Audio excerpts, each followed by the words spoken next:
Hello दोस्तों, आज से हम लोग क्लास 7th NCERT पॉलिटी की MCQ सीरीज स्टार्ट कर रहे हैं। आज आपका यहाँ पर अध्याय पहला है। यहाँ पर हम लोग समानता से संबंधित प्रश्नों को देखेंगे। तो चलिए स्टार्ट करते हैं आज का वीडियो। देखते हैं हमें क्या क्या डिस्कस करना है। यहाँ पर आज का पहला प्रश्न है, लोकतांत्रिक सरकार का मूल तत्व निम्नलिखित में से कौन सा नहीं है? लोगों की भागीदारी, संघर्षों का शांतिपूर्ण समाधान, समानता, केंद्रीकृत सत्ता। देखिए, लोकतांत्रिक सरकार के मूल तत्वों में लोगों की भागीदारी, संघर्षों का शांतिपूर्ण समाधान, समानता और न्याय, ये चारों जो हैं लोकतांत्रिक सरकार के मूल तत्व हैं। जबकि केंद्रीकृत सत्ता जो है ये इसका मूल तत्व नहीं है। तो यहाँ पर आपका सही आंसर होगा डी वाला। दूसरा प्रश्न है, लोकतंत्र में समानता का सही अर्थ क्या है? केवल कानूनी समानता, केवल आर्थिक समानता, कानून व्यवहार और अवसरों में समानता, केवल राजनीतिक समानता। देखिए, लोकतंत्र में समानता का सही अर्थ है कि कानून, व्यवहार और अवसर, इन तीनों में समानता मिले। तो यहाँ पर आपका सही आंसर है सी वाला। तीसरा प्रश्न है, मानवीय गरिमा का तात्पर्य है केवल आत्मसम्मान, दूसरों से श्रेष्ठ होना, स्वयं और दूसरों को सम्मान योग्य समझना, कानूनी अधिकार। इसका मतलब है खुद को और दूसरों को सम्मान योग्य समझना। तो यहां पर आंसर है आपका सी वाला। लोकतंत्र में समानता का सर्वाधिक प्रत्यक्ष रूप किसमें दिखाई देता है? शिक्षा, रोजगार, मताधिकार, संपत्ति। देखिए, लोकतंत्र में जैसा कि आप लोग जानते हैं कि लोकतंत्र में सार्वभौमिक वयस्क मताधिकार होता है। जैसे हमारे भारत की बात कर लें तो हमारे भारत में 18 वर्ष या उससे ऊपर के सभी भारतीय नागरिकों को वोट डालने का अधिकार है। चाहे उनकी पृष्ठभूमि जो भी हो, चाहे अमीर हों, गरीब हों, पढ़े लिखे हों, अनपढ़ हों, किसान हों, बिजनेसमैन हों, सभी की वोट वैल्यू सेम है। ये 1 पर्सन 1 वोट। तो यहाँ पर एक तरह से मताधिकार जो है ये सर्वाधिक प्रत्यक्ष रूप है समानता का। तो यहाँ पर आपका सही आंसर है सी वाला। पांचवा प्रश्न है, एक व्यक्ति एक वोट का सिद्धांत किस मूल्य को दर्शाता है? सामाजिक समानता, आर्थिक समानता, सांस्कृतिक समानता, राजनीतिक समानता। ये सिद्धांत जो है राजनीतिक समानता को दर्शाता है। तो आंसर है डी वाला। सार्वभौमिक वयस्क मताधिकार का अर्थ है केवल शिक्षित नागरिक वोट दें, सभी वयस्क नागरिक वोट दें, केवल करदाता वोट दें, केवल संपन्न नागरिक वोट दें। देखिए, सभी वयस्क नागरिक वोट दें, इसे ही सार्वभौमिक वयस्क मताधिकार कहा जाता है। तो सही आंसर है आपका बी वाला। भारतीय संविधान का कौन सा अनुच्छेद मताधिकार से संबंधित है? अनुच्छेद 324, अनुच्छेद 325, अनुच्छेद 326, अनुच्छेद 327। देखिए, अनुच्छेद 326 जो है ये सार्वभौमिक वयस्क मताधिकार से संबंधित है। तो सही आंसर है यहां पर सी वाला। आठवां प्रश्न है, भारत में मतदान की आयु 21 से 18 वर्ष कब की गई? 1989, 1976, 1985, 1991। देखिए, जब देश हमारा आज़ाद हुआ था और संविधान लागू हुआ था उस समय सार्वभौमिक वयस्क मताधिकार में जो न्यूनतम आयु थी वो 21 वर्ष थी। लेकिन बाद में 1989 में एक संविधान संशोधन के जरिए इसको घटाकर 18 साल कर दिया गया। तो यहां पर आपका सही आंसर है ए वाला। 9वां प्रश्न है, भारतीय संविधान के किस संविधान संशोधन अधिनियम के तहत मताधिकार की न्यूनतम आयु को 21 से घटाकर 18 वर्ष किया गया? 42वां संशोधन अधिनियम, 44वां संशोधन अधिनियम, 61वां संशोधन अधिनियम, 73वां संशोधन अधिनियम। देखिए, जैसा कि आप लोग जानते हैं 61वां संशोधन अधिनियम 1989, इसके जरिए वोट डालने की जो आयु है वो 21 से घटाकर कितनी कर दी गई है? 18 वर्ष कर दी गई है।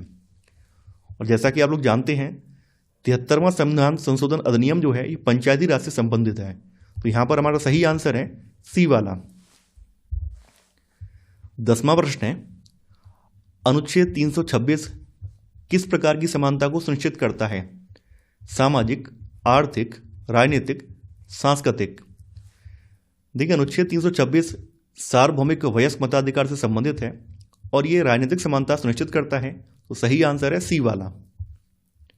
11वां प्रश्न है, आर्थिक असमानता का सीधा प्रभाव किस पर पड़ता है?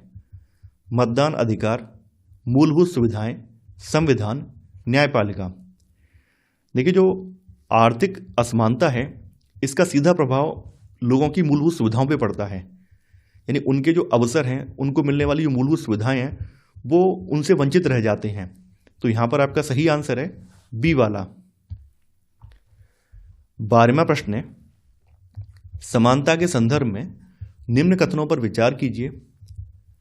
राजनीतिक समानता सामाजिक समानता को स्वतः सुनिश्चित कर देती है। संवैधानिक समानता और वास्तविक समानता में अंतर हो सकता है। आपको यहां पर सही कथन चुनना है। देखिए यहां पर पहला वाला कथन गलत है।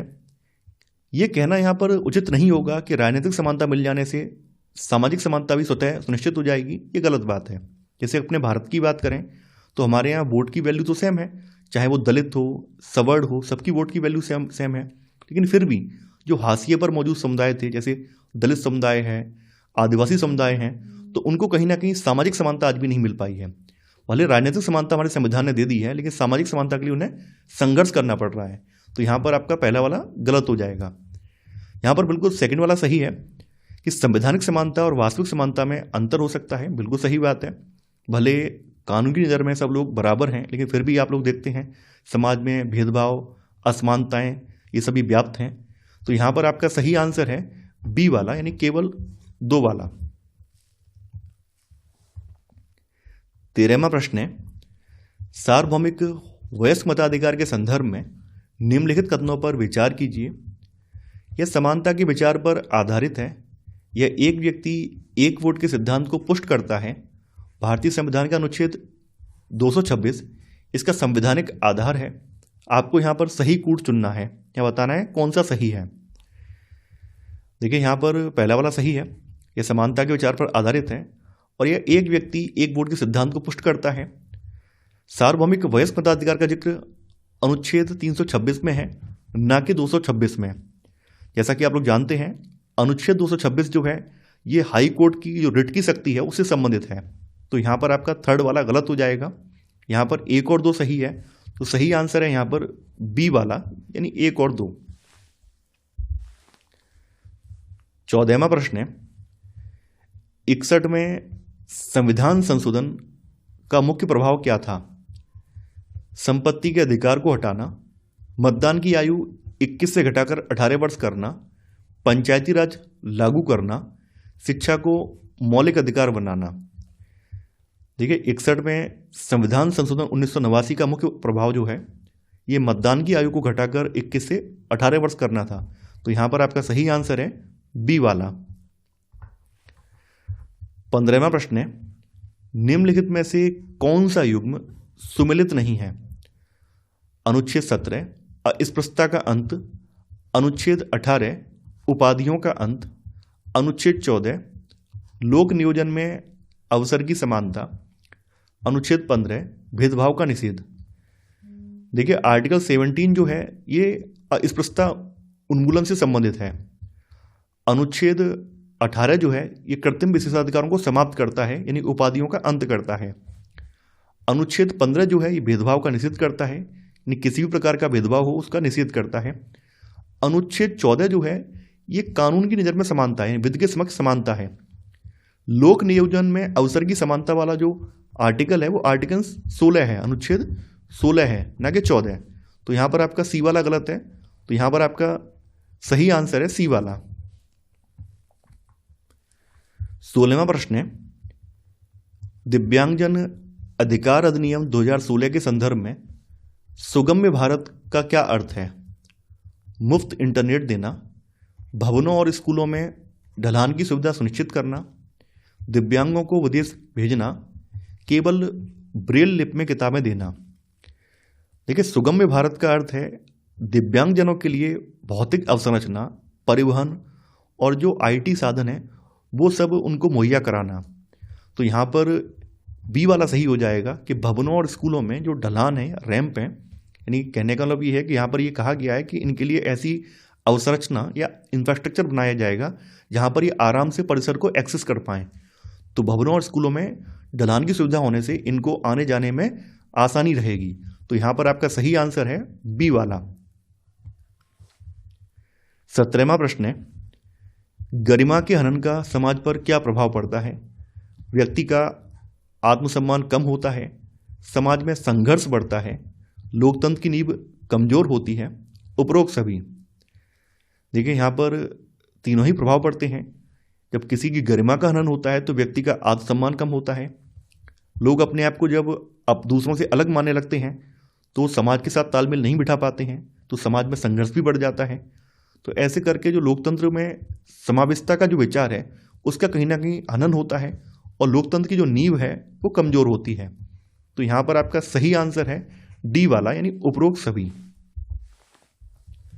18वां प्रश्न है, लोकतंत्र में समानता एक सतत संघर्ष है, इसका क्या अर्थ है? समाज को हर स्तर पर निरंतर प्रयास और जागरूकता की जरूरत है। कानून बनने से समानता आ जाती है। समानता केवल चुनाव के समय जरूरी है। संघर्ष का अर्थ हमेशा हिंसक आंदोलन होता है।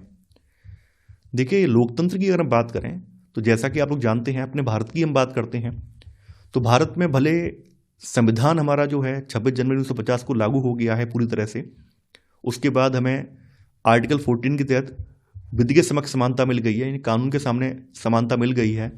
आर्टिकल 15 जो है किसी भी तरह के भेदभाव का निषेध करता है, लेकिन फिर भी हमारे समाज में बहुत सारी कुरीतियाँ विद्यमान हैं, खास करके जातिगत असमानताएं विद्यमान हैं। मैंने आपको किताब में बताया भी था कि आज भी कुछ गांव ऐसे हैं जहां पर दलितों को घोड़ी पर बैठ के बारात नहीं निकालने दी जाती है। तो जो कुछ लोग जागरूक हो गए हैं, समझ गए हैं कि कानून में पावर है, कानून ने हमें शक्ति दी है, संविधान हमें बराबरी का दर्जा देता है, तो वो प्रशासन की मदद लेते हैं और अपनी बारात निकाल पाते हैं। तो कहीं ना कहीं लोकतंत्र में समानता के लिए आपको सतत संघर्ष करना ही पड़ेगा। केवल कानूनी प्रावधान बन जाने से आप समानता हासिल नहीं कर लेते हैं। तो यहाँ पर समाज को हर स्तर पर निरंतर प्रयास और जागरूकता की जरूरत है। तो यहाँ पर आपका सही आंसर है ए वाला। 19वां प्रश्न है, समावेशी शिक्षा में दिव्यांगजन अधिकार अधिनियम 2016 ये कैसी मदद करता है? उन्हें अलग स्कूलों में भेजकर, उन्हें स्कूलों की मुख्य धारा में सम्मिलित करके, उनकी परीक्षा न लेकर, उन्हें केवल व्यावसायिक शिक्षा देकर। देखिए यहाँ पर समावेशी शिक्षा का जो कॉन्सेप्ट है वो दिव्यांगजनों के लिए दिया गया है इस अधिनियम में, ताकि उन्हें स्कूलों की मुख्य धारा में शामिल किया जा सके। तो यहाँ पर आपका सही आंसर है बी वाला। 20वां प्रश्न है, तिथि भोजन का संबंध किस योजना से है? उज्ज्वला योजना, पीएम पोषण जिसको मिड डे मील कहा जाता है, आयुष्मान भारत, मनरेगा। देखिए काफ़ी ज़्यादा महत्वपूर्ण है तिथि योजना। आपको ये तो पता ही होगा कि मिड डे मील जो स्कीम थी ये 1995 में स्टार्ट की गई थी राष्ट्रीय स्तर पर, और 2021 में इसका नाम परिवर्तित कर दिया गया, फिर पीएम पोषण कर दिया गया। तो पीएम पोषण में ही एक पहल और जोड़ दी गई जो है तिथि भोजन। तिथि भोजन का मतलब है किसी का बर्थडे है, शादी है या फिर एनिवर्सरी है, तो अगर आप चाहते हैं कि सामाजिक सहयोग के रूप में किसी आसपास के गवर्नमेंट स्कूल के बच्चों को उस दिन भोजन कराएं तो आप ऐसा करा सकते हैं। तो ये पीएम पोषण के अंतर्गत ये शामिल है ना। कोई व्यक्ति ये चाहे कि भाई हम मेहमानों को ना बुलाकर जो विद्यालय के बच्चे उनको भोजन कराएंगे, तो वो इस तिथि भोजन के तहत वो उसको करा सकता है। ये प्रावधान पीएम पोषण योजना में है। तो यहाँ पर आपका सही आंसर है बी वाला। जैसा कि आप लोग जानते हैं कि उज्ज्वला योजना जो है ये रसोई गैस से संबंधित है। आयुष्मान भारत जो है हेल्थ कवर यानी हेल्थ बीमा है, स्वास्थ्य बीमा है, और मनरेगा एक रोजगार गारंटी स्कीम है। तो यहाँ पर हमारा जो आंसर है वो है बी वाला। 21वां प्रश्न है, संविधान के अनुसार अस्पृश्यता क्या है? एक परंपरा, एक दंडनीय अपराध, एक व्यक्तिगत पसंद, एक धार्मिक आवश्यकता।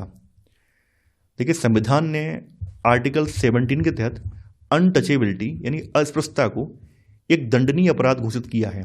अगर कोई इसका आचरण करता है, इसका पालन करता है, तो वो कानून के तहत सजा पाएगा। तो यहां पर आपका सही आंसर है बी वाला।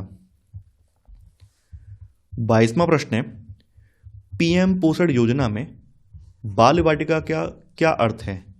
खेल का मैदान, प्री स्कूल, हाई स्कूल, उच्च प्राथमिक स्कूल। देखिए, पीएम पोषण योजना में जो बाल वाटिका है इसको प्री स्कूल कहा जाता है, जिसमें कि 3 से लेकर 6 साल तक के बच्चे शामिल होते हैं। तो यहां पर आपका सही आंसर है बी वाला। 23वां प्रश्न है, मध्याह्न भोजन योजना के सकारात्मक प्रभावों में क्या शामिल नहीं है? उपस्थिति में सुधार, कुपोषण में कमी, जातिगत भेदभाव में वृद्धि, कामकाजी माताओं को राहत। देखिए, मध्याह्न भोजन मिलने की वजह से जो उपस्थिति थी उसमें सुधार आया है। बच्चों के पोषण में सुधार आने की वजह से जो कुपोषण जैसी समस्याएं थी उनमें कमी आई है। साथ ही साथ जो कामकाजी माताएं थीं जिनको अपना काम छोड़कर लंच के टाइम में बच्चों को खाना खिलाने आना पड़ता था, तो कामकाजी माताओं को राहत मिली है। स्कूल में सब बच्चे सामूहिक रूप से पंक्तिबद्ध होकर एक लाइन में बैठ के खाना खाते हैं, तो कहीं ना कहीं जो जातिगत भेदभाव है इसमें वृद्धि नहीं हुई है बल्कि इसमें कमी आई है। तो यहां पर आपका सी वाला जो है ये गलत हो जाएगा। तो आंसर है आपका सी वाला। 24वां प्रश्न है, अनुच्छेद 38 राज्य को क्या निर्देश देता है? आय और अवसरों की असमानता को कम करना, विदेश नीति बनाना, समान नागरिक संहिता लागू करना, न्यायपालिका को स्वतंत्र रखना। देखिए, यहां पर जो आर्टिकल 38 है ये राज्य को ये निर्देश देता है कि आय और अवसरों की जो असमानता है इसको कम करने के लिए प्रयास करें। तो यहां पर आपका सही आंसर है ए वाला। 25वां प्रश्न है, भारतीय संविधान के किस भाग को मौलिक अधिकारों का चार्टर या घोषणा पत्र कहा जाता है? भाग 2, भाग 3, भाग 4, भाग 5। देखिए, भारतीय संविधान के भाग 3 को मौलिक अधिकारों का घोषणा पत्र कहा जाता है। इसमें आर्टिकल 12 से लेकर 35 तक मौलिक अधिकार इसमें दिए गए हैं। तो यहां पर आपका सही आंसर है बी वाला। देखिए, जैसा कि आप लोग जानते हैं कि इन अधिकारों को मौलिक अधिकार क्यों कहा जाता है, क्योंकि इनके हनन पर आप लोग सुप्रीम कोर्ट और हाई कोर्ट की शरण में जा सकते हैं। अनुच्छेद 32 के तहत आप सुप्रीम कोर्ट की शरण में और 226 के तहत आप हाई कोर्ट की शरण में जा सकते हैं। ये बात आप लोग जानते होंगे। तो सही आंसर है यहां पर बी वाला। 26वां प्रश्न है, अमेरिका में 1964 के नागरिक अधिकार अधिनियम के बाद अफ्रीकी अमेरिकन बच्चों के लिए क्या बदलाव आया? उन्हें अलग स्कूलों में जाना पड़ा, उन्हें शिक्षा से वंचित कर दिया गया, उन्हें अमेरिका छोड़ना पड़ा, उनके लिए सभी स्कूलों के दरवाजे खुल गए। जैसा कि आप लोग जानते हैं 1964 में जो अमेरिका में नागरिक अधिकार अधिनियम पारित हुआ है, उससे पहले जो अमेरिकन अफ्रीकी मूल के जो लोग थे उनके साथ भेदभाव होता था। उनके स्कूल अलग थे, ट्रांसपोर्टेशन के जो साधन थे वो भी अलग थे। अगर वो गोरे लोगों की बस में ट्रैवल कर रहे हैं और मान लीजिए सीट खाली है तो बैठ सकते हैं, और कोई गोरा व्यक्ति आ गया तो उन्हें अपनी सीट उसे देनी पड़ेगी। इस तरह का भेदभाव उनके साथ होता था। तो 1964 के नागरिक अधिकार अधिनियम के पारित हो जाने के बाद उनके लिए अब सभी स्कूलों के दरवाजे खुल गए हैं, यानी वो उनके बच्चे उन स्कूलों में भी जा सकते हैं जहां पर गोरे अंग्रेजों के बच्चे भी पढ़ते हैं। तो यहां पर आपका सही आंसर है डी वाला। 27वां प्रश्न है, अनुच्छेद 21 से और मध्याह्न भोजन योजना के बीच क्या संबंध है? एमडीएम बच्चों को स्कूल लाकर शिक्षा के अधिकार को प्रभावी बनाता है। दोनों का आपस में कोई संबंध नहीं है। अनुच्छेद 21 से केवल निजी स्कूलों के लिए है, एमडीएम केवल कॉलेज के छात्रों के लिए है। जैसा कि आप लोग जानते हैं अनुच्छेद 21 से जो है ये 6 से लेके 14 वर्ष के बच्चों को निःशुल्क और अनिवार्य शिक्षा की गारंटी प्रदान करता है। तो मध्याह्न भोजन योजना या पीएम पोषण योजना जो है ये बच्चों का जो एनरोलमेंट है और उनकी स्कूल में उपस्थिति बढ़ाकर ये जो अधिकार है इसको और ज़्यादा सुनिश्चित करता है, उसको प्रभावी बनाता है। तो यहाँ पर आपका सही आंसर है ए वाला। 28वां प्रश्न है, अमेरिका में नागरिक अधिकार आंदोलन की प्रणेता रोजा पार्क्स ने अपनी सीट देने से मना कब किया था?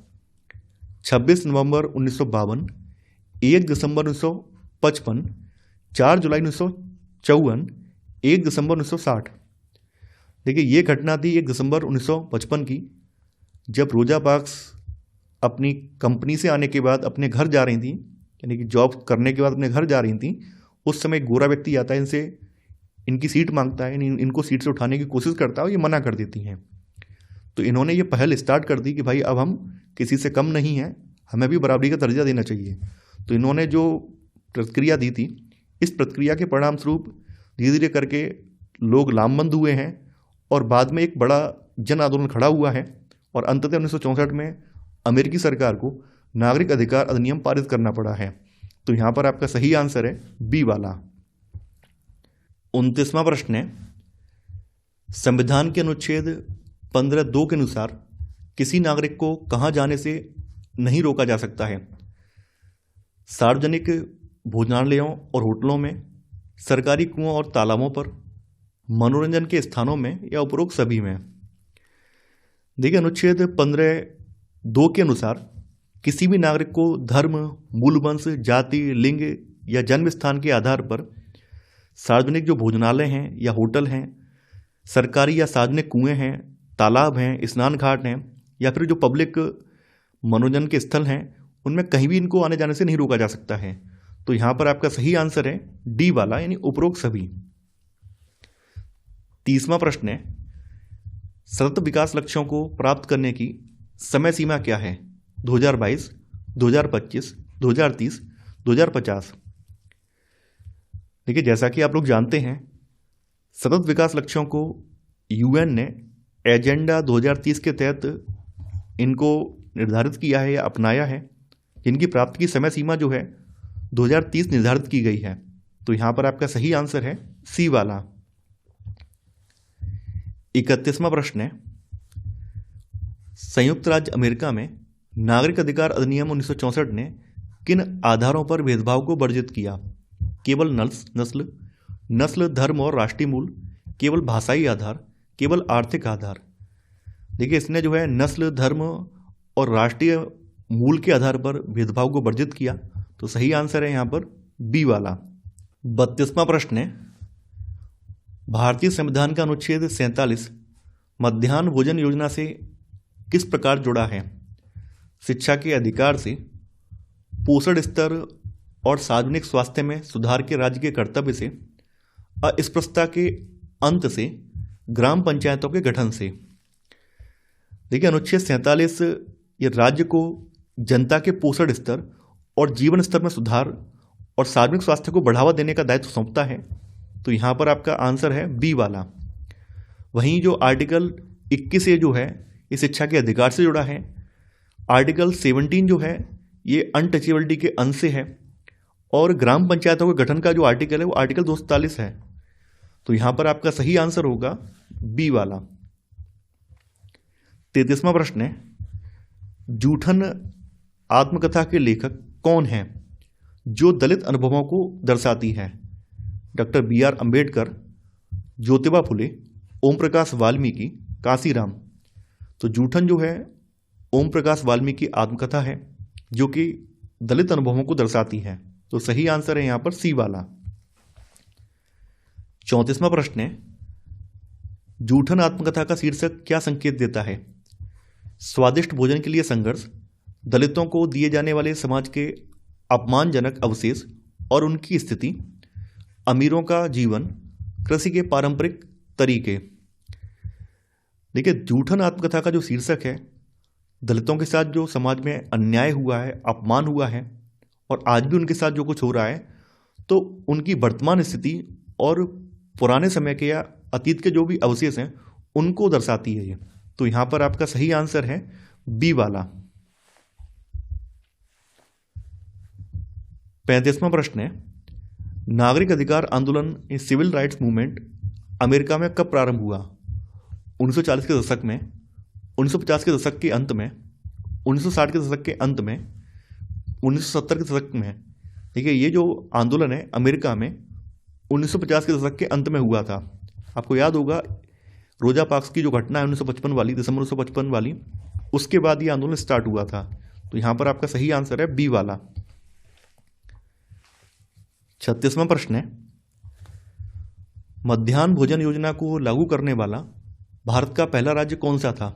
तमिलनाडु, केरल, उत्तर प्रदेश, राजस्थान। देखिए, मिड डे मील स्कीम को लागू करने वाला भारत का पहला राज्य तमिलनाडु था, जिसने ये योजना 1950 के दशक में लागू की थी। तो यहां पर आपका सही आंसर है ए वाला। निम्नलिखित में से कौन सा सतत विकास लक्ष्य शून्य भुखमरी से संबंधित है? सतत विकास लक्ष्य पहला, SDG दूसरा, ये सस्टेनेबल डेवलपमेंट गोल 4 या सस्टेनेबल डेवलपमेंट गोल 5। तो जैसा कि आप लोग जानते हैं, सस्टेनेबल डेवलपमेंट गोल 2 जो है ये जीरो हंगर से संबंधित है, ये शून्य भुखमरी से संबंधित है। तो सही आंसर है यहां पर बी वाला। 38वां प्रश्न है, PM पोषण योजना के अंतर्गत अब किन बच्चों को शामिल किया गया है? केवल कक्षा 1 से 5, केवल कक्षा 6 से 8, बाल वाटिका से कक्षा 8 तक, कक्षा 1 से 12 तक। तो इसमें प्री स्कूल से लेकर कक्षा 8 तक के बच्चे इसमें शामिल किए गए हैं। तो आंसर है आपका सी वाला। 39वां प्रश्न है, दिव्यांगजन अधिकार अधिनियम 2016 के अनुसार सरकार का क्या उत्तरदायित्व है? निःशुल्क शिक्षा प्रदान करना, सार्वजनिक भवनों में रैंप या ढलान बनाना, दिव्यांगों को स्कूल की मुख्यधारा में शामिल करना या उपरोक्त सभी। तो जैसा कि आपने अध्याय में पढ़ा है कि ये जो अधिनियम है ये दिव्यांगों को निःशुल्क शिक्षा का अधिकार प्रदान करता है। जितने भी सार्वजनिक भवन हैं उनमें रैंप या ढलान बनाने का निर्देश देता है और दिव्यांगों को स्कूल की मुख्य धारा में शामिल करना इसका लक्ष्य है। तो आंसर है आपका यहां पर डी वाला, उपरोक्त सभी। 40वां प्रश्न है, अनुच्छेद 18 के अंतर्गत किन क्षेत्रों में उपाधि देने की अनुमति है? राजनीतिक और धर्म, सेना और शिक्षा, व्यापार और कला, केवल समाज सेवा। देखिए, जैसा कि आप लोग जानते हैं, अनुच्छेद 18 राज्य को ऐसी उपाधियां देने से रोकता है जो सामाजिक असमानता को बढ़ावा देती हैं। हालांकि अपवाद के रूप में केवल सेना और शिक्षा जगत की मिलने वाली उपाधियां हैं, वही केवल अलाउ हैं। तो यहां पर आपका सही आंसर है बी वाला। 41वां प्रश्न है, कक्षा में समानता के मूल्यों को पढ़ाते समय शिक्षक को किसका उदाहरण देना चाहिए? केवल कानून का, केवल राजनीतिक नेताओं का, वास्तविक जीवन की कहानियों का, केवल विदेशी आंदोलनों का। देखिए, कक्षा में जो बच्चे हैं वो अपने रियल लाइफ से, अपने आसपास के परिवेश से सीखते हैं। तो यहाँ पे जरूरी है कि समानता के मूल्यों को जब हम पढ़ा रहे हैं तो वास्तविक जीवन की जो कहानियाँ हैं उनको लोगों के सामने रखें। जैसे कि ओम प्रकाश वाल्मीकि जी की कहानी है, डॉक्टर BR अम्बेडकर का संघर्ष है। तो ये कहीं ना कहीं ये समाज से जुड़ी हुई कहानियाँ हैं, वास्तविक जीवन की कहानियाँ हैं। तो ये कहानियाँ एक आदर्श के रूप में या समाज में जो कुरीतियाँ व्याप्त हैं उनको लेकर बच्चों को चिंतन करवाने में ये सहायक होंगी। तो यहाँ पर आपका सही आंसर है सी वाला। 42वां प्रश्न है, गरिमा शब्द का सबसे उपयुक्त अर्थ क्या है? बहुत अधिक धन होना, स्वयं को और दूसरों को सम्मान योग्य समझना, समाज में उच्च पद प्राप्त करना, दूसरों पर नियंत्रण रखना। तो स्वयं को और दूसरों को सम्मान योग्य समझना सही आंसर है बी वाला। 43वां प्रश्न है, मध्याह्न भोजन योजना का कौन सा प्रभाव लैंगिक समानता को बढ़ावा देता है? बच्चों को पौष्टिक भोजन मिलना, दलित रसोइयों की नियुक्ति, स्कूल में नामांकन बढ़ना, कामकाजी माताओं को दोपहर में घर नहीं आना पड़ता।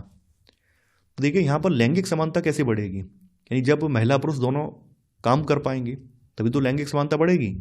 तो यहाँ पर क्या था, जो कामकाजी महिलाएं हैं अब उनको आज़ादी मिल गई है। अब उन्हें अपने बच्चे को खाना खिलाने के लिए लंच के टाइम में आना नहीं पड़ता है, आराम से वो प्रॉपर अपनी जॉब में काम कर सकती हैं। तो यहाँ पर कामकाजी माताओं को दोपहर में घर नहीं आना पड़ता है। तो ऐसे करके कहीं ना कहीं ये लैंगिक समानता को बढ़ावा देता है। तो आंसर है आपका यहाँ पर डी वाला। 44वां प्रश्न है, एक शिक्षक के रूप में यदि आप देखते हैं कि स्कूल में जातिगत भेदभाव हो रहा है तो आप किस अनुच्छेद का हवाला देंगे? अनुच्छेद 14, अनुच्छेद 15, अनुच्छेद 17 या उपरोक्त सभी? देखिए, शिक्षक के रूप में आप बच्चों को बताएंगे कि सभी बच्चे या भारत के सभी नागरिक कानून की नज़र में समान हैं। तो आर्टिकल 14 के बारे में बताएंगे, विधि के समक्ष समानता। अनुच्छेद 15 के बारे में बताएंगे कि किसी प्रकार का भेदभाव जो है संविधान ने निषेध किया है, किसी प्रकार का भेदभाव हम लोग नहीं कर सकते हैं।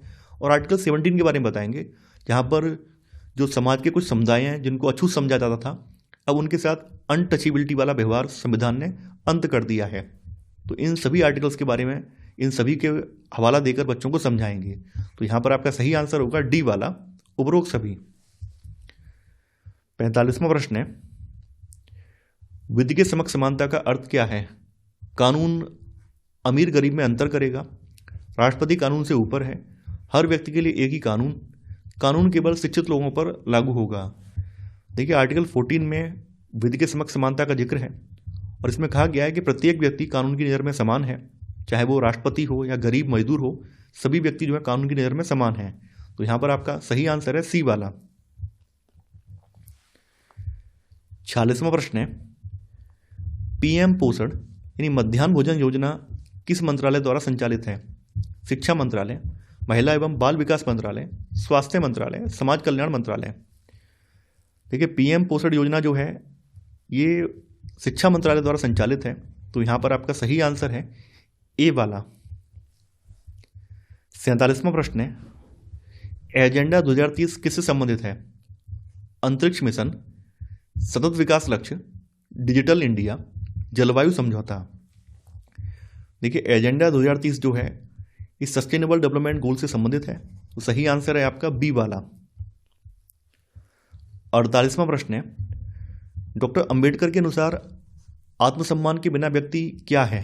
महान, नगण्य, शक्तिशाली, स्वतंत्र। देखिए डॉक्टर बी.आर. अंबेडकर का विचार है कि आत्मसम्मान के बिना व्यक्ति जीरो है, नगण्य है, यानी कुछ है ही नहीं।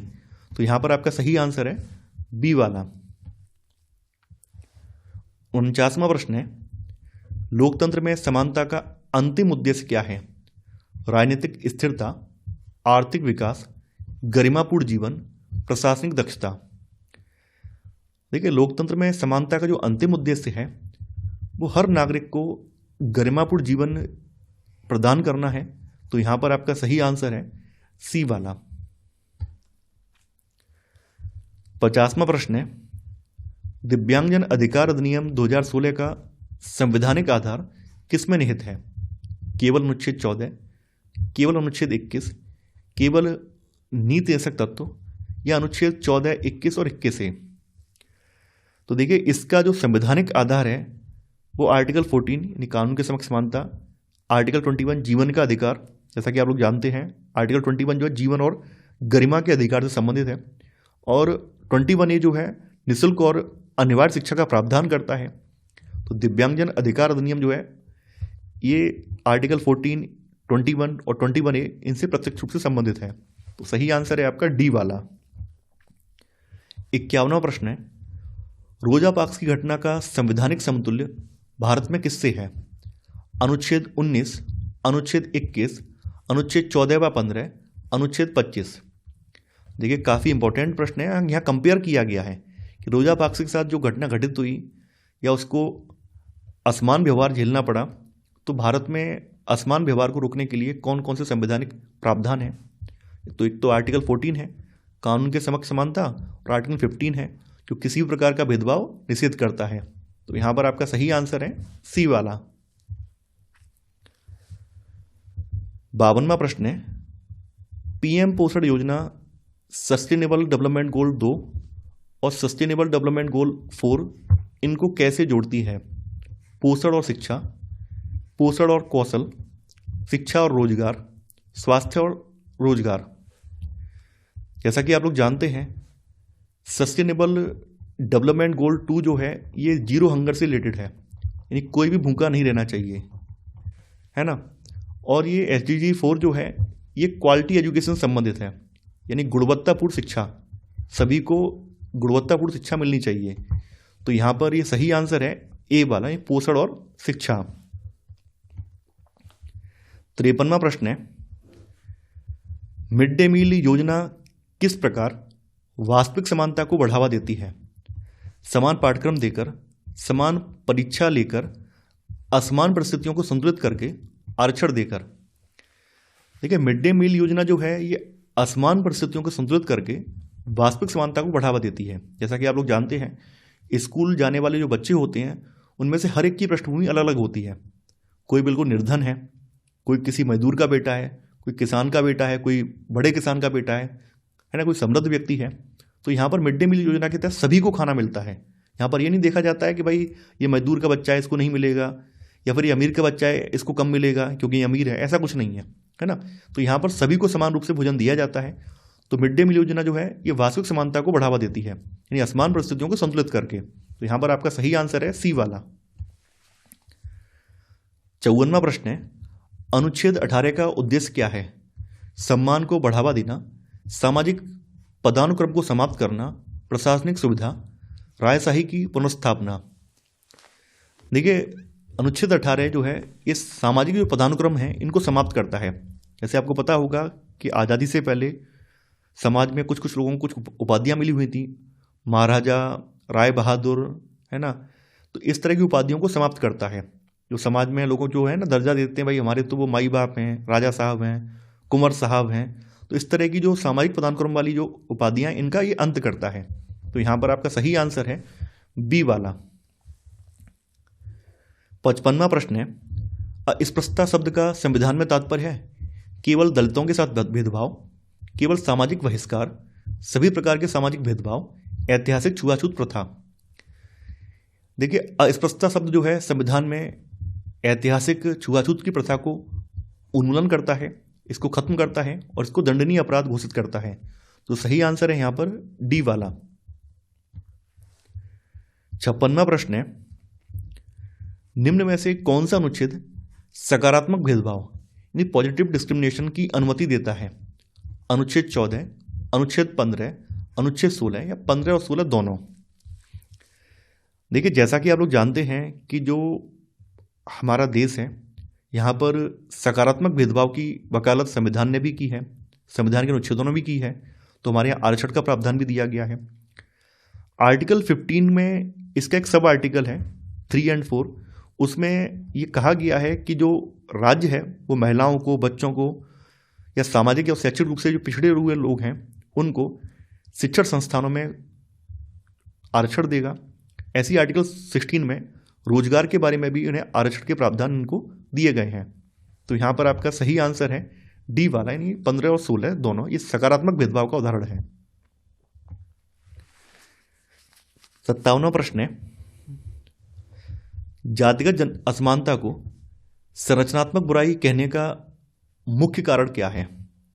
इसका केवल ग्रामीण क्षेत्रों में पाया जाना, इसका पीढ़ी दर पीढ़ी हस्तांतरण, इसका केवल आर्थिक स्वरूप, इसका संवैधानिक समर्थन। देखिए, इसको संरचनात्मक बुराई इसलिए कहा जाता है क्योंकि ये व्यक्ति के व्यक्तिगत व्यवहार तक सीमित नहीं है, बल्कि पीढ़ी दर पीढ़ी ये हस्तांतरित होती रहती है और इसको बदल पाना मुश्किल है। तो यहां पर आपका सही आंसर है बी वाला। 58वां प्रश्न है, निम्न में से कौन सा कथन सही नहीं है? अनुच्छेद 326 राजनीतिक समानता सुनिश्चित करता है, मताधिकार एक मौलिक अधिकार है, मताधिकार पर विधिक प्रतिबंध संभव है, सार्वभौमिक मताधिकार लोकतंत्र का अनिवार्य तत्व है। देखिए, पहला वाला कथन बिल्कुल सही है कि आर्टिकल 326 जो है ये राजनीतिक समानता सुनिश्चित करता है। देखिए, मताधिकार सिर्फ एक कानूनी अधिकार है, यानी ये जो अधिकार है कानूनी अधिकार है, मौलिक अधिकार नहीं है ना। मौलिक अधिकार वो होते हैं जिनके हनन पर हम लोग सुप्रीम कोर्ट या हाई कोर्ट की शरण में जा सकते हैं। तो ये कानूनी अधिकार है। तो यहाँ पर आपका बी वाला जो है गलत हो जाएगा, ये मौलिक अधिकार नहीं है। मताधिकार पर विधिक प्रतिबंध संभव है, यानी अगर आप कोई ऐसी गतिविधि में सम्मिलित पाए जाते हैं जो कि देश के खिलाफ है, जैसे मान लीजिए आप आतंकवाद की गतिविधि में संलिप्त हैं, तो ऐसी परिस्थिति में आपका वोट कैंसिल हो जाएगा, आप वोट नहीं डाल सकते हैं। आप मानसिक विक्षिप्त हैं, शारीरिक विक्षिप्त व्यक्ति है या पूरी तरह से मानसिक विक्षिप्त व्यक्ति है, तो उनका वोट कैंसिल हो सकता है। सार्वभौमिक वयस्क मताधिकार जो लोकतंत्र का अनिवार्य तत्व है, ये बात बिल्कुल सही है। तो यहाँ पर जो गलत वाला आंसर है वो है बी वाला। 59वां प्रश्न है, एक व्यक्ति एक वोट का सिद्धांत किस संवैधानिक अनुच्छेद से प्रत्यक्ष रूप से जुड़ा है? Article 14, article 15, article 16, article 326। तो ये अनुच्छेद 326 से जुड़ा हुआ है। तो आंसर है आपका डी वाला। 60वां प्रश्न है, अनुच्छेद 14 के संदर्भ में निम्न में से कौन सा सही है? यह केवल नागरिकों पर लागू होता है, यह समान व्यवहार की गारंटी देता है, समान परिणाम की नहीं, या आरक्षण का प्रत्यक्ष आधार है, या नीति ऐसा तत्व है? देखिए आर्टिकल 14 जो है यानी विधि के समक्ष समानता, ये भारतीय नागरिकों और विदेशियों दोनों पर लागू होता है। तो यहाँ पर ये कहना गलत हो जाएगा केवल नागरिकों पर लागू होता है, ये गलत हो जाएगा। आर्टिकल 14 जो है आरक्षण का प्रत्यक्ष आधार नहीं है, बल्कि आर्टिकल 15 और 16 है। तो यहाँ पर सी वाला भी गलत है। जैसा कि आप लोग जानते हैं आर्टिकल 14 एक मौलिक अधिकार है, फंडामेंटल राइट्स है, न कि डीपीएसपी। तो डी वाला गलत हो जाएगा। यहाँ पर बी वाला सही है। आर्टिकल 14 में विधि के समक्ष समानता है, यानी कि समान व्यवहार की गारंटी देता है। अब जरूरी नहीं कि समान परिणाम भी आए। जैसा कि आप लोग जानते हैं कि समान परिणाम क्यों नहीं आएगा, क्योंकि तमाम तरह की असमानताएं मौजूद हैं, जातिगत, आर्थिक, सामाजिक असमानताएं मौजूद हैं। तो कानून की नज़र में तो आप समान हो, लेकिन समाज की नज़र में आप कैसे हो इस बात की गारंटी ये नहीं देता है। तो यहाँ पर आपका सही आंसर है बी वाला। 61वां प्रश्न है, निम्न में से कौन सा मानवीय गरिमा के उल्लंघन का उदाहरण नहीं है? योग्यता आधारित चयन, जाति के आधार पर अलग बैठाना, धर्म के आधार पर आवास न देना, अपमानजनक श्रम के लिए बाध्य करना। देखिए जाति के आधार पर अलग बैठाना ये जातिगत भेदभाव का उदाहरण है। धर्म के आधार पर आवास न देना ये धर्म की वजह से होने वाला भेदभाव है। और अपमानजनक श्रम के लिए बाध्य करना ये भी कहीं ना कहीं दलितों पर अत्याचार है ना। तो ये सभी जो है ये मानवीय गरिमा का उल्लंघन करते हैं, जबकि योग्यता आधारित चयन जो है ये मानवीय गरिमा का उल्लंघन नहीं है। तो यहाँ पर आपका सही आंसर है ए वाला। 62वां प्रश्न है, कथन दिया है भारतीय संविधान सभी नागरिकों को समान दर्जा प्रदान करता है। कारण, संविधान के अनुसार किसी व्यक्ति की जाति, धर्म, शैक्षिक स्तर या आर्थिक स्तर उसके अधिकारों को प्रभावित नहीं करती। तो आपको बताना है यहाँ पर कूट और कथन जो दिया है वो क्या वास्तव में सही है? तो ये बिल्कुल सही है। आर्टिकल 14 जो है भारतीय संविधान के तहत ये सभी नागरिकों को समान दर्जा प्रदान करता है। संविधान के अनुसार किसी व्यक्ति की जाति, धर्म, शैक्षिक स्तर या आर्थिक स्तर उसका जो कुछ भी हो, लेकिन उसके अधिकार प्रभावित नहीं होता है। तो यहाँ पर कथन और कारण दोनों ही सही हैं और कारण कथन की सही व्याख्या भी कर रहा है। तो आंसर होगा आपका ए वाला। ये कथन ए और कारण आर दोनों सही हैं और कारण आर कथन ए की उचित व्याख्या करता है। तो आंसर है आपका ए वाला। 63वां प्रश्न है, भारत में राजनीतिक समानता के संदर्भ में निम्नलिखित कथनों पर विचार कीजिए। भारत में सभी वयस्क नागरिकों को मत देने का अधिकार है, चाहे उनका धर्म कोई भी हो, शिक्षा का स्तर या जात कुछ भी हो, वे गरीब हों या अमीर। मताधिकार की समानता ने हमारे देश से अन्य असमानताओं को समाप्त कर दिया है। आपको बताना है कौन सा यहाँ पर सही नहीं है। देखिए पहला वाला बिल्कुल सही है। हमारे यहाँ पर सार्वभौमिक वयस्क मताधिकार है, जिसके तहत सभी वयस्क नागरिकों को वोट डालने का अधिकार है, चाहे उनका धर्म कोई भी हो, शैक्षिक स्तर कोई भी हो, किसी भी कास्ट के हों, गरीब हों या अमीर हों, उनके साथ भेदभाव नहीं होता है। तो ये राजनीतिक समानता पर आधारित है। तो यहाँ पर आपका पहला वाला सही है। देखिए राजनीतिक समानता मिल जाने का मतलब ये नहीं है कि आपने सामाजिक समानता हासिल कर ली है। समाज में आज भी कुरीतियाँ व्याप्त हैं, जातिगत भेदभाव है, आर्थिक भेदभाव है, कई मुद्दों पर, अन्य मुद्दों पर भेदभाव है। तो यहाँ पर आपका सेकंड वाला गलत हो जाएगा कि मताधिकार की समानता ने हमारे देश से अन्य असमानताओं को समाप्त कर दिया, ये कहना गलत हो जाएगा। और यहाँ पे पूछा गया है कौन सा सही नहीं है, तो सेकंड वाला सही नहीं है। तो आंसर है आपका बी वाला, केवल 2 सही नहीं है। 64वां प्रश्न है, भारतीय समाज में व्याप्त असमानता के संदर्भ में निम्नलिखित कथनों पर विचार कीजिए। भारत में मौजूद विविधता कई अवसरों पर भेदभाव का कारण बनती है।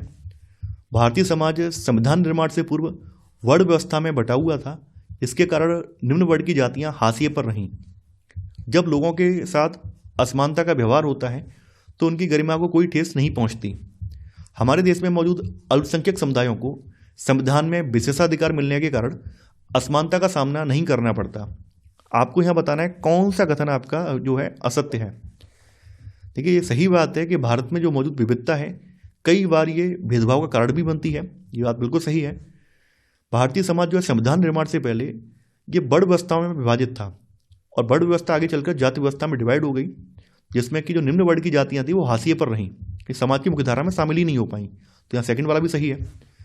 जब लोगों के साथ असमानता का व्यवहार होता है तो उनकी गरिमा को ठेस पहुंचती है।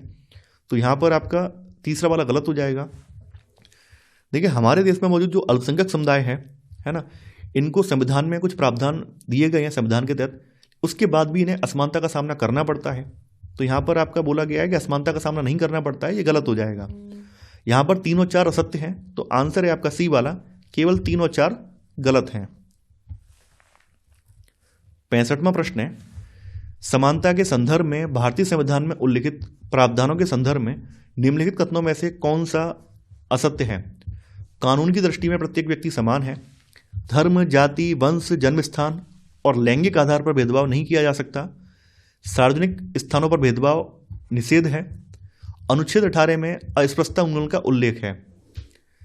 देखिए, यहाँ पर पहला वाला बिल्कुल सही है कि कानून की नज़र में सभी व्यक्ति समान हैं, आर्टिकल 14 में कहा गया है। ये बात जो बोली गई है, धर्म, जाति, वंश, जन्म स्थान, इनके आधार पर भेदभाव नहीं किया जा सकता है, आर्टिकल 15 में बोली गई है। और इसी में ही सार्वजनिक स्थानों पर भेदभाव का निषेध भी किया गया है। आर्टिकल 18 में नहीं बल्कि आर्टिकल 17 में अनटचेबिलिटी का उन्मूलन किया गया है।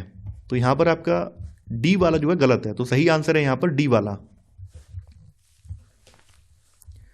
66वां प्रश्न है, भारतीय शासन द्वारा संविधान द्वारा मान किए गए समानता के अधिकार को लागू करने के संदर्भ में निम्नलिखित कथनों पर विचार कीजिए। भारतीय शासन ने समानता के अधिकार को कानून द्वारा लागू किया है।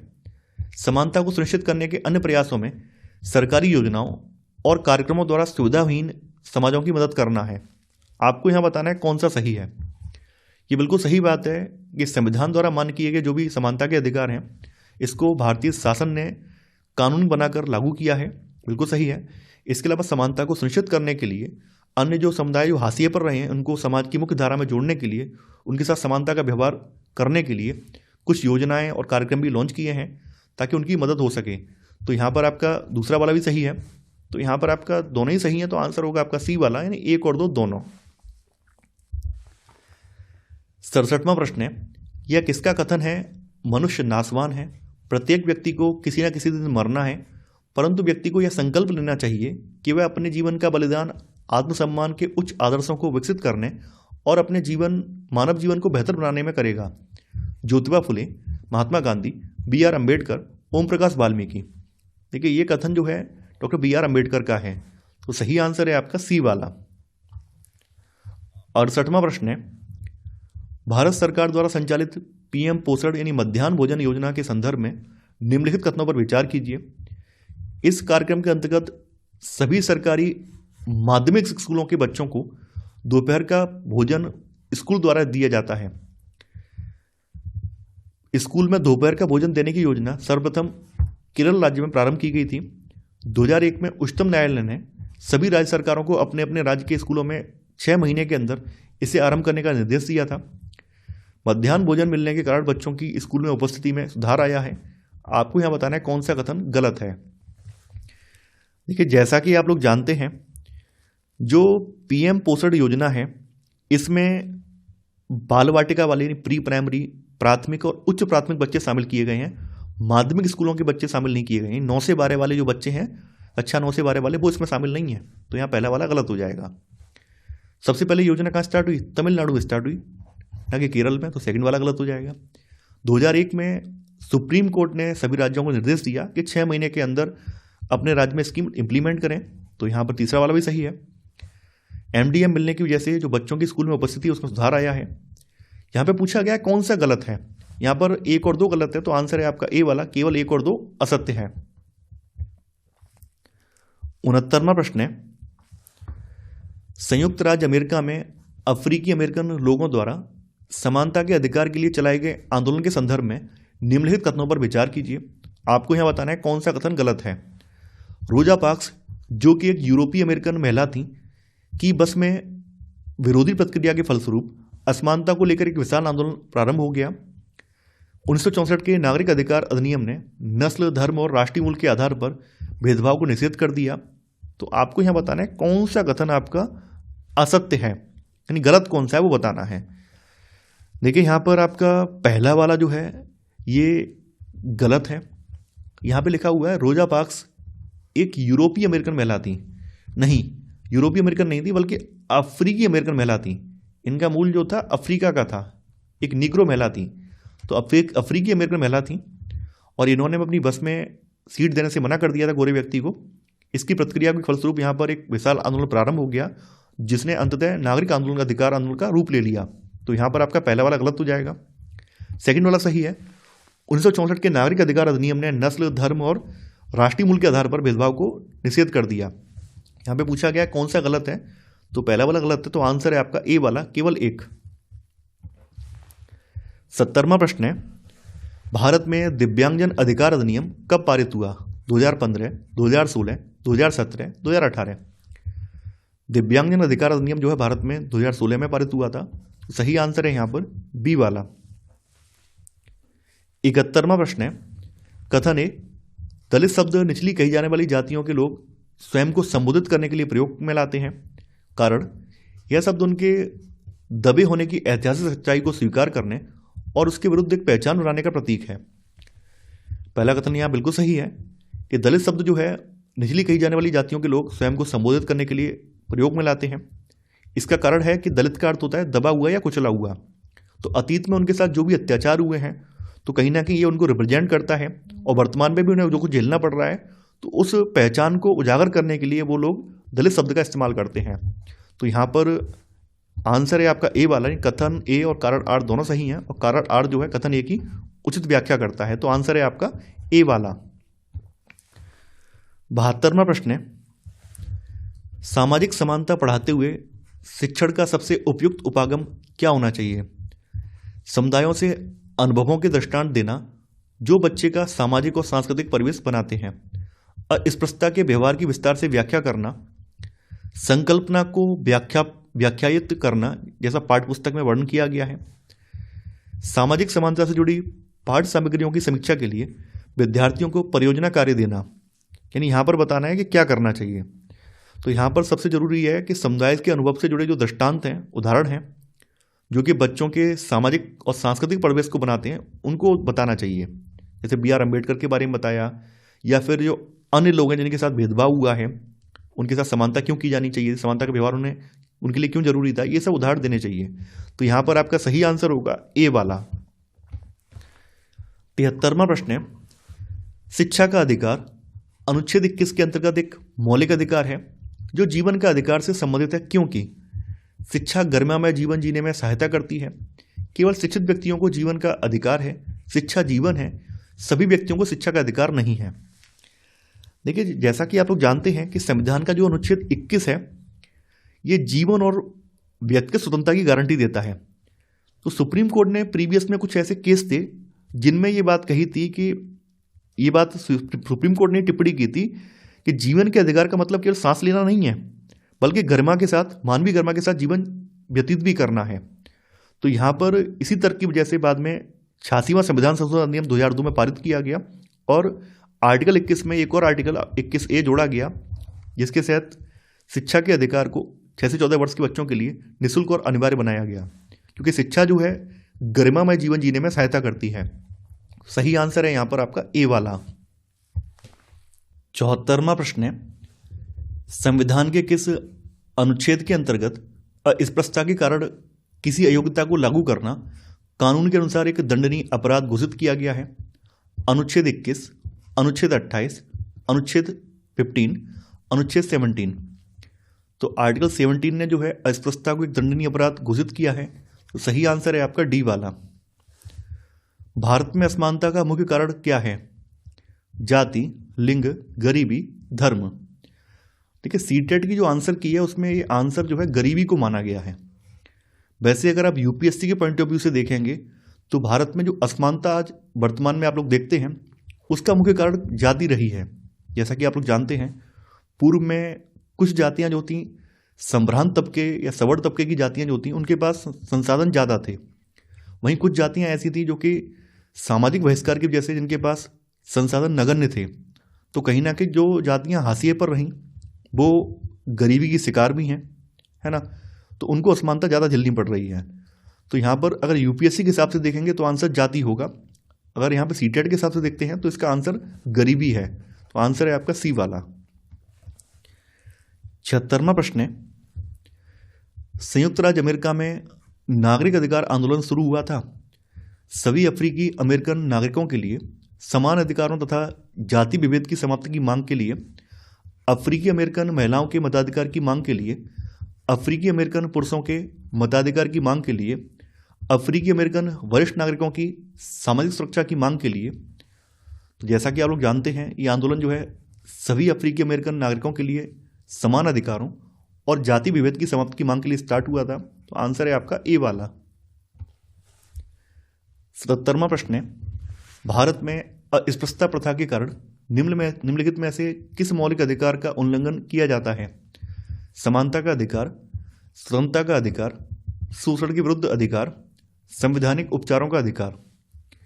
देखिए, अनटचेबिलिटी की जो प्रथा है ये समानता के अधिकार का उल्लंघन है। तो सही आंसर है यहां पर ए वाला। 78वां प्रश्न है, अस्पृश्यता रिक्त स्थान के आधार पर भेदभाव को संदर्भित करती है। शारीरिक विकलांगता, लिंग, जाति, वंश। देखिए, जैसा कि आप लोग जानते हैं कि हमारे समाज में किसके साथ अस्पृश्यता का व्यवहार होता है, जो जातियां हाशिए पर रही हैं या जिन जातियों को भारतीय समाज में सबसे निचला या नीचा माना जाता है, उनके साथ अस्पृश्यता का व्यवहार हुआ है और होता भी है। तो कहीं ना कहीं इसका सबसे बड़ा रीजन जो है जाति है। तो यहां पर आपका सही आंसर है सी वाला। 79वां प्रश्न है, भारत जो कि एक लोकतांत्रिक देश है में सार्वभौमिक वयस्क मताधिकार का अर्थ कानून के समक्ष प्रत्येक व्यक्ति समान है। विकलांग बच्चों को विद्यालयों की मुख्यधारा में सम्मिलित करने के लिए निःशुल्क शिक्षा देनी है। 18 साल से ऊपर की उम्र की महिलाओं को मत देने का अधिकार है।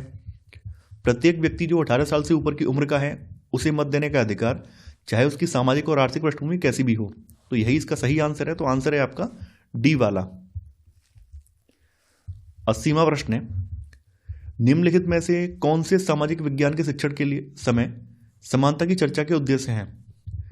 अधिगमकर्ताओं के साथ गरिमा संबंधित मामलों को संबोधित करना, अधिगमकर्ताओं को प्रत्येक व्यक्ति का सम्मान करने के प्रति संवेदनशील बनाना, सभी भिन्नताएं जीवन में अत्यावश्यक हैं यह समझाना, संविधान में प्रतिष्ठापित मूल्यों को आत्मसात करवाना। देखिए, अधिगमकर्ता का मतलब जो सीखने वाले हैं, मतलब बच्चे। लर्नर कौन है? बच्चे हैं। तो देखिए, यहां पर जो सी वाला ऑप्शन है इसमें बोला गया है सभी भिन्नताएं जीवन में अत्यावश्यक हैं। जैसे कि जो गरीबी है या अमीर गरीब का डिफरेंस है वो भी अत्यावश्यक है इनके अकॉर्डिंग। तो ये कथन गलत है ना। सभी भिन्नताएं जीवन में अत्यावश्यक नहीं है। तो ये अगर बच्चों को समझाएंगे तो कहीं ना कहीं ये गलत है, ये समानता का हनन हो रहा है। बाद बाकी आपके ए, बी और डी ये विकल्प सही हैं। तो सही आंसर है आपका डी वाला, यानी ए, बी और डी। 81वां प्रश्न है, निम्नलिखित में से कौन सा अधिगम प्रतिफल इस प्रश्न भारतीय संविधान की प्रस्तावना में शब्द समानता का क्या अर्थ है में मुख्यतः प्रतिबिंबित होता है? जानकारी एवं उसके स्रोतों का विश्लेषण एवं मूल्यांकन कीजिए, कारण एवं प्रभाव का आकलन कीजिए एवं कारण दीजिए, वर्गीकृत कीजिए, विषमता दर्शाइए और तुलना कीजिए, बहिर्वेशन कीजिए, घटनाओं एवं उनके प्रभावों का पूर्वानुमान लगाएं। देखिए, जब कोई छात्र इस प्रश्न का उत्तर देता है कि भारतीय संविधान की प्रस्तावना में समानता का क्या अर्थ है, तो वो जो है जानकारी का पहले विश्लेषण करता है और स्रोतों का मूल्यांकन करता है। तो यहां पर आपका सही आंसर होगा ए वाला, यानी जानकारी एवं उसके स्रोतों का विश्लेषण एवं मूल्यांकन। 82वां प्रश्न है, मध्याह्न भोजन योजना ने विद्यार्थियों में जातिगत पूर्वाग्रहों को कम करने में सहायता की है तथा सामाजिक न्याय को बढ़ावा दिया है। सही विकल्प के चयन द्वारा कथन को समझाइए। सभी जातियों के बच्चे साथ साथ खाते हैं। कई स्थानों में दलित महिलाओं को खाना पकाने के लिए रखा गया है। स्कूलों में गरीब बच्चों का प्रवेश लेना कई गुना बढ़ गया है। स्कूल छोड़ने की दरों में कमी आई है। तो जैसा कि आप लोग जानते हैं, मध्याह्न भोजन योजना लागू होने से जो जातिगत पूर्वाग्रह हैं इनमें कमी आई है, क्योंकि सभी बच्चे जो हैं एक पंक्ति में बैठकर साथ साथ खाना खाते हैं। कई स्थानों पर जो रसोइये हैं वो दलित महिलाओं को रखा गया है। तो यहाँ पर आपका बी वाला भी सही है। स्कूल में मिड डे मील की वजह से एनरोलमेंट बढ़ गया है और स्कूल ड्रॉप आउट रेट में कमी आई है, यानी स्कूल छोड़ने की दर में कमी आई है। तो यहाँ पर ये सभी सही हैं, तो आंसर है आपका सी वाला, यानी ए, बी, सी और डी। 83वां प्रश्न है, सभी व्यक्ति कानून की दृष्टि में समान हैं। वाक्य का अर्थ है सभी नागरिकों को अपने सामाजिक आर्थिक स्तर के अनपेक्ष समान कानून का पालन करना होगा। कानून की दृष्टि में किसी व्यक्ति के साथ उसके नस्ल, वर्ण, धर्म, जाति अथवा जेंडर के आधार पर भेदभाव नहीं किया जा सकता है। असमानताएं समाप्त हो गई हैं। यह समस्त नागरिकों के लिए निष्पक्ष अवसर तथा गौरवमय जीवन सुनिश्चित करता है। आपको यहाँ पर बताना है कि कौन सा सही है। देखिए, यहाँ पर अगर हम बात करें तो यहाँ पर आपका पहला वाला सही है कि सभी नागरिकों को अपने सामाजिक आर्थिक स्तर के अनपेक्ष समान कानून का पालन करना होगा। यानी ऐसा नहीं है कोई व्यक्ति अगर अमीर है तो कहेगा हम तो कानून का पालन नहीं करेंगे, ऐसा नहीं है। सभी को कानून का पालन करना है, चाहे उनका सामाजिक आर्थिक स्तर जो भी हो। और कानून की दृष्टि में किसी भी प्रकार के नस्ल, धर्म, जाति, जेंडर या किसी भी लैंगिक आधार या किसी भी आधार से भेदभाव नहीं किया जाएगा, ये वाला भी सही है।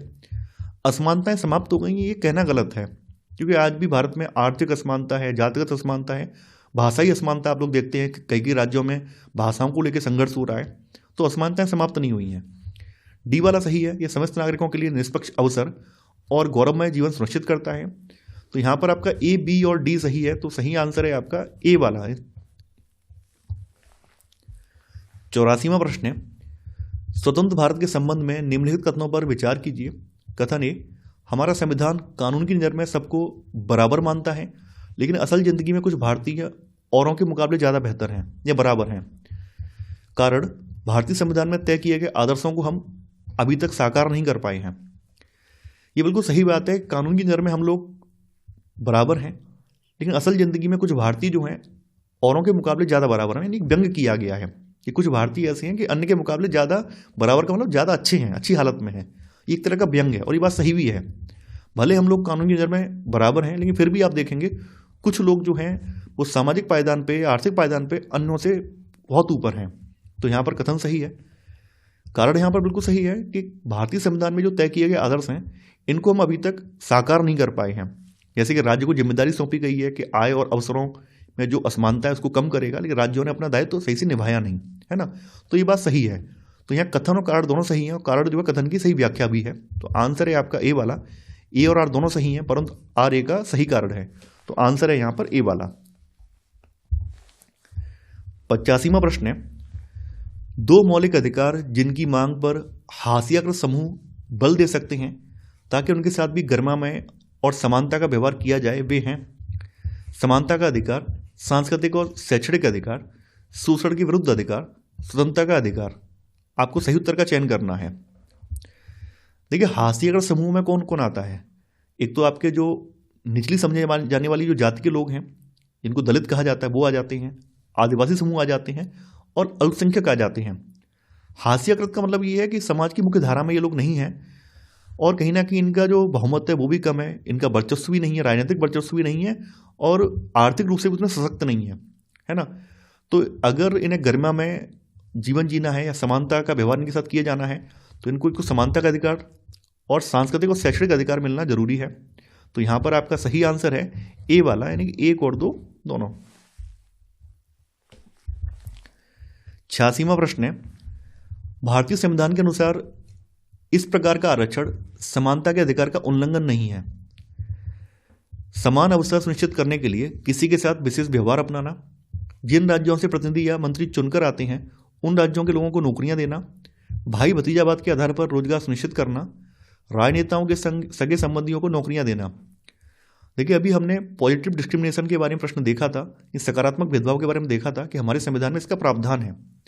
जो विशेष आवश्यकता वाले लोग हैं उनको समाज में समानता सुनिश्चित करवाने के लिए उनको आरक्षण दिया गया है। तो समान अवसर सुनिश्चित करने के लिए किसी के साथ विशेष व्यवहार अपनाना, तो ये समानता के अधिकार का उल्लंघन नहीं है। तो आंसर है यहाँ पर ए वाला। 87वां प्रश्न है, भारतीय संविधान में समता का अधिकार 5 अनुच्छेदों द्वारा प्रदान किया गया है। ये हैं अनुच्छेद 16 से अनुच्छेद 20, अनुच्छेद 15 से अनुच्छेद 19, अनुच्छेद 14 से लेकर अनुच्छेद 18, अनुच्छेद 13 से लेकर अनुच्छेद 17। देखिए, आर्टिकल 14, 15, 16, 17, 18, ये 5 आर्टिकल जो हैं ये समता के अधिकार से संबंधित हैं। तो अनुच्छेद 14 से लेकर अनुच्छेद 18, तो सही आंसर है आपका सी वाला। 88वां प्रश्न है, समानता का अधिकार संविधान के निम्न अनुच्छेदों में से किन के अंतर्गत दिया हुआ है? अनुच्छेद 13, 14, 15, 16। आपको यहाँ पर कूट के सहायता से सही उत्तर का चयन करना है। तो अभी मैंने बताया था 14 से 18 तक लेकर समानता से संबंधित अधिकार हैं। तो यहाँ पर ये तीनों हैं, 2, 3 और 4। तो आंसर है आपका सी वाला, 2, 3 और 4। 89वां प्रश्न है, भारतीय संविधान के निम्नलिखित अनुच्छेदों में से कौन विधायन सत्ता पर पूर्ण नियंत्रण लगाता है? अनुच्छेद 14, अनुच्छेद 15, अनुच्छेद 16, अनुच्छेद 17। देखिए, संविधान का जो आर्टिकल 14 है, अनुच्छेद 14 जो है, कि विधायन सत्ता पर नियंत्रण लगाता है और ये उपबंध कहता है कि किसी व्यक्ति को विधि के समक्ष समता से या विधियों के समान संरक्षण से वंचित नहीं किया जाएगा। प्रत्येक व्यक्ति, चाहे वो भारत का नागरिक हो या विदेशी हो, सब पर यह अधिकार लागू होता है। तो यहां पर आपका सही आंसर है ए वाला। 90वां प्रश्न है, कानून को लागू करने के मामले में कोई विधान जो किसी कार्यपालक अथवा प्रशासनिक अधिकारी को अनिर्देशित एवं अनियंत्रित विवेकाधिकार देता है, भारत के संविधान के निम्नलिखित अनुच्छेदों में से किसका उल्लंघन करता है? Article 14, article 28, article 32, article 44। देखिए, ये जो है आर्टिकल 14 का उल्लंघन है। सर्वोच्च न्यायालय ने, सुप्रीम कोर्ट ने कुछ ऐसे फैसले दिए हैं और यहाँ पर ये बात भी कही है कि कोई अधिकारी या कोई नेता जो है, या कार्यपालक नेता जो है, मनमाने ढंग से अगर निर्देश देता है, अनियंत्रित विवेकाधिकार प्रदान करता है या अनियंत्रित तरीके से सरकार चलाने की कोशिश करता है, तो आर्टिकल 14 जो है उसकी शक्तियों को या उसके जो भी आदेश हैं उनको निरस्त कर देता है या सीमित कर देता है। क्योंकि यहाँ पर कानूनी निर्णय में हर व्यक्ति समान है, कोई कानून से ऊपर नहीं है, चाहे वो प्रशासनिक अधिकारी हो या कार्यपालक कोई राजनेता है, सभी कानून के समान है, कानून की नज़र में सब समान है, कोई उससे ऊपर नहीं है। तो आंसर है आपका ए वाला। 91वां प्रश्न है, विधि का नियम या कानून का अधिराज्य का मतलब क्या है? सभी के लिए एक कानून और सभी के लिए एक न्यायतंत्र, सभी के लिए एक कानून और सभी के लिए एक राज्य, सभी के लिए एक राज्य और सभी के लिए एक न्यायतंत्र, एक के लिए सभी कानून और सभी के लिए एक न्यायतंत्र, उपरोक्त में से कोई नहीं या उपरोक्त में से एक से अधिक। तो विधि का नियम या कानून का अधिराज्य का मतलब है कि सभी के लिए एक कानून और सभी के लिए एक न्यायपालिका या न्यायतंत्र। नहीं, ऐसा नहीं है कि अलग अलग न्यायतंत्र है। मान लीजिए राष्ट्रपति ने कोई क्राइम कर दिया तो वो अलग प्रकार से प्रक्रिया उसके खिलाफ की जाएगी, अलग प्रकार से प्रक्रिया के तहत उसको दंड दिया जाएगा, या आम आदमी ने कोई क्राइम किया तो उसको अलग प्रकार से दंड दिया जाएगा। ऐसा कुछ नहीं है, सभी के लिए एक न्यायपालिका है। यानी जो मर्डर के जो भी प्रावधान है वही प्रावधान वहाँ पर भी अप्लाई होंगे और यहाँ भी अप्लाई होंगे। या क्राइम के और कोई रूप हैं, यानी आपने अगर कोई घोटाला किया है तो घोटाले के लिए ऐसा नहीं है आम आदमी पे अलग कानून बना हुआ है और नेता के लिए अलग कानून बना हुआ है, सब उस सेम दायरे में है। तो सभी के लिए एक कानून और सभी के लिए एक न्यायतंत्र। 92वां प्रश्न है, धर्म आदि के आधार पर विभेद का प्रसिद्ध भारत के संविधान का अनुच्छेद 15 एक मूल अधिकार है जिसे इसके अधीन वर्गीकृत किया जाएगा। धर्म की स्वतंत्रता का अधिकार, शोषण के विरुद्ध अधिकार, सांस्कृतिक और शैक्षिक अधिकार या समता का अधिकार। जैसा कि मैंने बताया था कि समता या समानता का जो अधिकार है ये आर्टिकल 14 से लेकर आर्टिकल 18 तक है। तो आर्टिकल 15 जो इसी में नहीं आता है तो इस समता के अधिकार के तहत आता है। तो यहां पर आपका सही आंसर है डी वाला। 93वां प्रश्न है, भारतीय संविधान में जैसा निहित है निम्न में से कौन सा समानता के मौलिक अधिकार में सम्मिलित नहीं है? कानून के समक्ष समानता, सामाजिक समानता, अवसर की समानता या आर्थिक समानता। देखिए, कानून के समक्ष समानता, सामाजिक समानता और अवसर की समानता, ये 14, 15 और 16 इन तीनों में इसका जिक्र है। लेकिन आर्थिक समानता जो है ये मौलिक अधिकार नहीं है ना। तो यहां पर डी वाला गलत हो जाएगा। तो सही आंसर है आपका डी वाला। 94वां प्रश्न है, अनुसूचित जाति और अनुसूचित जनजाति को किस अनुच्छेद के अंतर्गत मौलिक सामाजिक, आर्थिक, राजनीतिक तथा सांस्कृतिक अधिकार दिया गया है? अनुच्छेद 20, अनुच्छेद 19, अनुच्छेद 18 या अनुच्छेद 17। देखिए, जैसा कि आप लोग जानते हैं कि अनुसूचित जाति और अनुसूचित जनजाति को लंबे समय तक समाज की मुख्य धारा से दूर रखा गया है, इनका सामाजिक बहिष्कार किया गया है, इनके साथ बहुत ज़्यादा घटिया व्यवहार किया गया है ना। तो इन्हें जो है आर्टिकल 17 के तहत सुरक्षा प्रदान की गई है। जैसा कि आप लोग जानते हैं कि ये अस्पृश्यता का अंत करता है, तो कहीं ना कहीं ये इनके मौलिक सामाजिक, आर्थिक, राजनीतिक और सांस्कृतिक अधिकार को प्रदान करता है। तो यहां पर आपका सही आंसर है डी वाला। 95वां प्रश्न है, निम्नलिखित मूल अधिकारों के किस संवर्ग में अस्पृश्यता के रूप में किए गए विभेदन के विरुद्ध संरक्षण समाविष्ट है? शोषण के विरुद्ध अधिकार, स्वतंत्रता का अधिकार, संवैधानिक उपचार का अधिकार, समता का अधिकार। देखिए अभी आईएएस प्री एग्जाम में हाल में ही पूछा गया प्रश्न है 2020 में। तो जैसा कि मैंने बताया था कि समता या समानता का जो अधिकार है आर्टिकल 14 से लेकर 18 तक है, और इसी के संवर्ग में अनटचेबिलिटी वाला आर्टिकल आता है 17 आता है ना। तो समता के अधिकार के संवर्ग में या वर्ग में आता है। तो आंसर है आपका यहां पर डी वाला। इसी के साथ हमारा ये चैप्टर समाप्त हो जाता है। देखिए मैं फिर से रिपीट करना चाहूँगा कि अब आप लोगों को नोट्स बनाने की आवश्यकता नहीं है। आप लोग हमारे टेलीग्राम चैनल से जुड़कर वहाँ से नोट्स को परचेज कर सकते हैं। आपको नोट्स के साथ साथ इसकी जो अभ्यास प्रश्नों की सीरीज है जो कि आज आपने की है वो भी उसमें देखने को मिल जाएगी। तो मैं आशा करता हूँ कि आपको ये सीरीज, ये वीडियो पसंद आ रहे होंगे। आप लोग इस वीडियो को लाइक और शेयर करना बिल्कुल नहीं भूलेंगे। तो आज के लिए इतना ही। Thanks for watching. जय हिंद।